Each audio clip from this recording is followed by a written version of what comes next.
नमस्कार मित्रों, मैं हूं आपका मित्र उमेश महादोशी। अविराम वाणी पर आपका हार्दिक स्वागत है।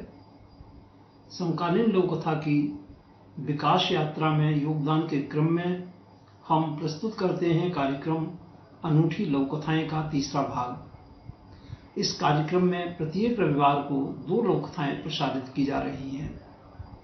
हमारा प्रयास है कि अनूठी लोक कथा में अनुभूति की सघनता पाठकों को विशेष रूप से प्रभावित करने की क्षमता रखती हो, या उसके कथ्य में बदलते जीवन मूल्यों की शाश्वतता को रेखांकित करने की क्षमता हो, या फिर उसका कथ्य अपने समय की जड़ता को चुनौती देने में सक्षम हो। हमारा प्रयास है कि ये लोक कथाएं सामान्य पाठक की समझ और उसकी पसंद भी बन सकें।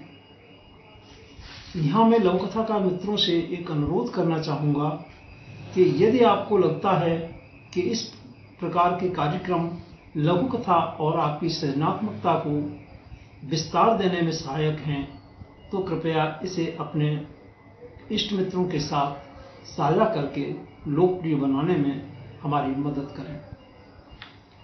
तो प्रस्तुत है अनूठी लोक कथाएं कार्यक्रम के तीसरे भाग की आज की प्रस्तुति में 2 लघु कथाएं। लघु कथाओं का पाठ उमेश महादोशी यानी मेरे द्वारा किया गया है।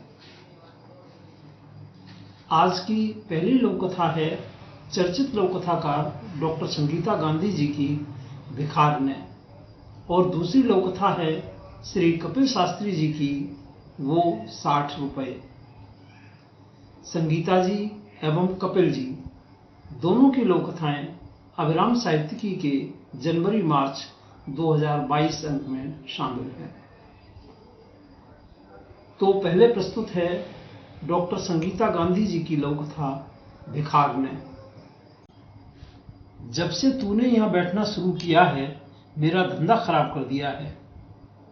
तो क्या यह मंदिर तेरा खरीदा हुआ है? चिकचिक का यह दृश्य मंदिर के बाहर चल रहा था।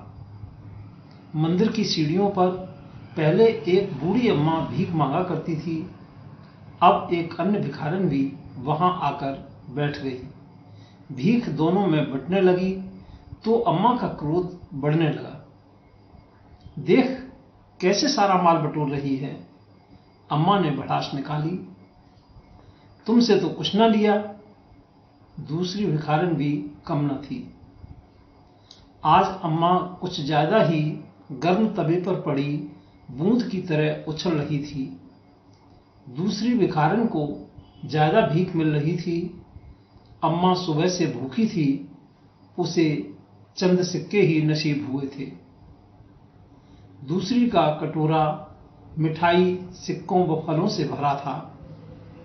अम्मा गुस्से में तमतमा रही थी, पर साथ ही बड़ी हसरत से फलों को देख रही थी। मंदिर में भीड़ छट चुकी थी। भूख से अम्मा की आंतें कुलबुलाने लगीं। दूसरी भिखारन कनखियों से अम्मा के हाव भावों को पढ़ने का प्रयास करने लगी। दोनों के बीच भले ही ईर्ष्या का भाव प्रबल हो, पर भूख की भाषा दोनों ही बखूबी जानती थी। अम्मा, लो फल खा लो। तेरे से लेकर खाऊंगी? कभी नहीं। अम्मा, ले लो। चेहरे पर भूख की लकीरें साफ दिख रही हैं। दूसरी भिखारन ने फल अम्मा को दिए। दोनों की आंखें मिलीं। कुछ देर पहले जिनमें से आग बरस रही थी, अब स्नेह व करुणा की धारा बह निकली। अम्मा, अकेली हो क्या? हाँ, यहां से भीख मांग रात को पुल के नीचे सो जाती हूं। कोई नहीं है मेरा। अम्मा का दर्द आंसुओं में छलक आया था। मेरा भी कोई नहीं है, पास ही मेरी झोंपड़ी है, मेरे साथ रहोगी? अम्मा ने कांपते हाथों से उसका हाथ थाम लिया। तो यह थी डॉक्टर संगीता गांधी जी की लोक कथा भिखारने। और अब प्रस्तुत है श्री कपिल शास्त्री जी की लोक कथा वो 60 रुपए। कनाडा वाले नरेश मामा जी, जो दरअसल मेरी मम्मी के मामा जी हैं, को पार्किंसंस हो गया था, पता पड़ा था। मामी जी इस बार उन्हें जैसे तैसे इंडिया लेकर आई हैं। बिचले मामा जी की बेटी के यहाँ रुके हैं। बिचले और बड़े तो गुजर चुके हैं। मिलने गया तो अंदर से बाकर के सहारे कपकपाते हुए आए और डाइनिंग टेबल पर प्रेम से अपने पास बिठा लिया। मामी जी बड़े के परिवार से मिलने गई हुई थीं। चाय आई। मैंने कप उठाकर देना चाहा तो मना कर दिया, नहीं, मैं ही उठाऊंगा, मुझे तो आदत हो गई है। फिर उन्हीं कपकपाते हाथों से पीने भी लगे थे। इतने करीब होने के बावजूद उनकी बात सुनने के लिए कान उनके मुंह के पास ले जाना पड़ रहा था। नाना, नानी, मम्मी, पापा, बड़ी बहन सब तो गुजर चुके हैं, तो उन्हीं के बारे में पूछा जो हैं। जैसे मेरी पत्नी, मेरी बेटी क्या कर रही हैं। उन्होंने बताया कि कनाडा में तो दिमाग में एक चिप लगा देते हैं जिससे ये कपकपाहट बंद हो जाती है, पर 80 के ऊपर के लोगों को नहीं लगाते। गुजरा समय और गुजरे लोग जैसे उनकी आंखों में तैर रहे थे। वो कुछ शब्द फुसफुसाहट में सुनाई दिए तो मैं फिर उनके होठों के पास ले गया तो सुनाई दिया, चलो छोड़ो। फिर कुछ और बातचीत के बाद वही शब्द इस बार मैंने पकड़ लिए, वो 60 रुपए। कौन से 60 रुपए? मैंने अचरज से पूछा। वही जो बेन ने दिए थे। कब दिए थे? 1960 में ही दिए थे। क्यों दिए थे? मैं भी यादों की गहराई में घुसता जा रहा था।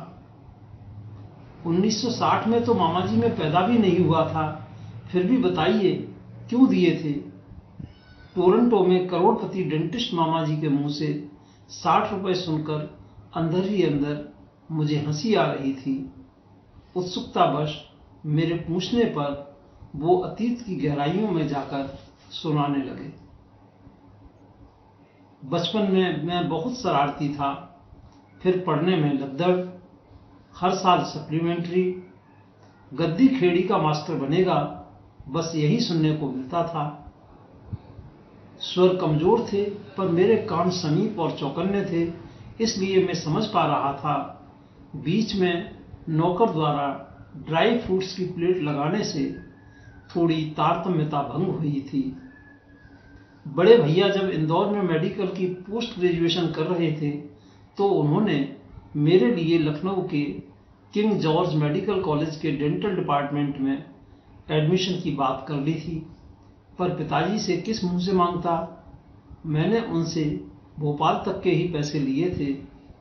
मैं नरसिंहगढ़ से निकलकर बस से भोपाल तक तो पहुंच गया था, पर अब भोपाल से लखनऊ जाने के लिए 60 रुपए की जरूरत थी।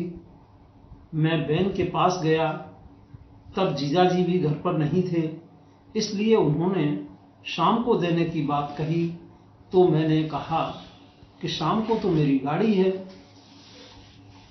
तब बहन ने अपनी साड़ी की अंटी खोलकर उस समय जो 60 रुपए दिए थे वो मुझे तरक्की की सीढ़ी चढ़ा गए। अब तो बहन भी नहीं रही तो मुझे वो बहुत याद आ रही हैं। ताउम्र बहन ने ये बात अपने सीने में दफन कर ली थी, किसी को नहीं बताया। शायद उस दिन सिक्कों से फिर उतनी ही बड़ी अंटी बना ली थी। कुछ कर्ज ऐसे होते हैं जो कभी चुका भी नहीं सकते। पूरी घटना सुनाकर उन्होंने गहरी सांस छोड़ी। इतने में ही मेरे मोबाइल पर श्रीमती जी का फोन आ गया। सुनो, घर आओ तो मेरे लिए colour mate hair colour black के 3 पाउच लेते आना। मैंने उसे आश्वस्त किया और नरेश मामा जी के भी पैर पड़कर विदा ली। उन्होंने गदगद होकर बहुत बहुत आशीर्वाद दिए, जैसे वह ये घटना सुनाकर बहुत हल्के हो गए हों और जैसे यह आखिरी मुलाकात ही हो। मोटवानी जी के राजेश प्रोविजन से 3 पाउच के 60 रुपए चुकाए तो मेरे हाथों में भी झुनझुनी सी होने लगी थी। श्री कपिल शास्त्री जी की इस लोककथा वो 60 रुपए के साथ हम लेते हैं आपसे विदा। आगामी रविवार को फिर मिलेंगे। अनूठी लोककथाएं कार्यक्रम की श्रृंखला को आगे बढ़ाने के लिए आप अपनी नियमित योजनाओं में सफल हों, जीवन में भरपूर ऊर्जा और उत्साह से आनंदित रहें। हार्दिक शुभकामनाएं। नमस्कार मित्रों।